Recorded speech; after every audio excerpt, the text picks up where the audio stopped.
What's going on? It's Ryan over here in Zocalo. Welcome to A Taste of Mexico. This Friday is Mexican Independence Day.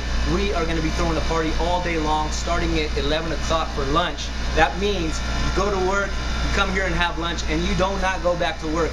The dish we're going to be making today, and one that we're going to be making out in the streets for tacos, is our arrachero skirt steak tacos. I'm going to show you a little bit of the marinade, how we grill it, and how we're going to make an awesome taco out of it. The marinade is this deep colored salsa we got going on here. I did that by taking some ancho chiles. I took 3 of these, 3 California chiles, and 3 tomatoes. I boiled those, pureed them, and then I add this, what we call cebolla negra. It's by taking a little bit of onion, garlic, bay leaf, cumin, pepper, and this right here, clove. Do not tell anyone about that one because that's that extra flavor that no one knows about. We kick it all up by putting a little bit of vinegar. So I'm going to take our pureed chili.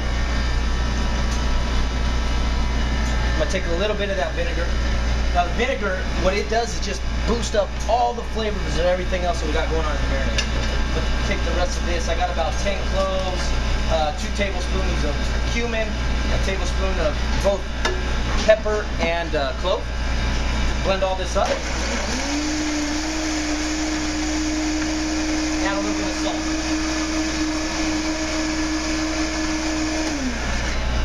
Awesome. It's all blended up. We take a skirt steak and we dip it in the marinade. Now the marinade, we let it sit for about 2 days, so you got to give it some time. I'm going to take a little bit of salt to make a beautiful crust on the meat. And I'm cooking on about a medium-high heat. You want to go nice and high. And the most important thing to remember here is once I let that sit, I can't touch it anymore. The more you touch, the more the juice is going to start running out. You're not going to get that beautiful crust that you want on your meat. I got a piece here. Already flipped once. Take a shot of that. That's like beautiful cross hash marks, right? We're going professional. A little bit of side stuff I got going on are some grilled green onions, some chiles, which a lot of times you're going to be called chiles toreados. I have no idea on the day. My man Pikachu is making some beautiful tortillas here. And you know when they're ready is when they start puffing up. So I'm going to take a few of these. Can't have a taco without a tortilla, right?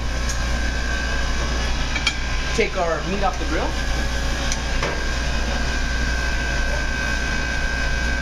And I'm going to let that sit. Another very interesting point about cooking meat is, 1, you don't touch. 2, when you take it off, let it sit for about 3 or 4 minutes. All those juices inside the meat are running around like crazy. If you cut into it, they're going to go all over your plate and not stay in the meat. We let it sit for about 4 minutes. The juices are going to slow back down, and they'll be in every single bite when you go.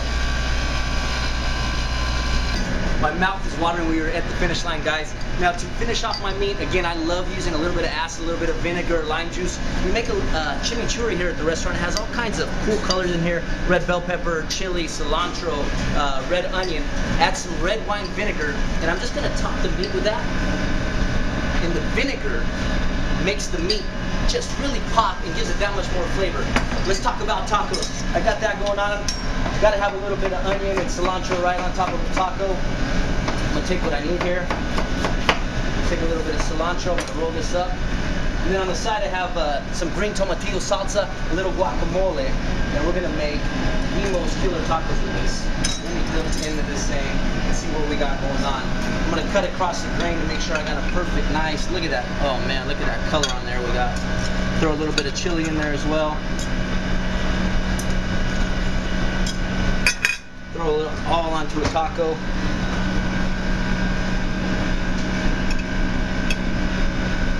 Take some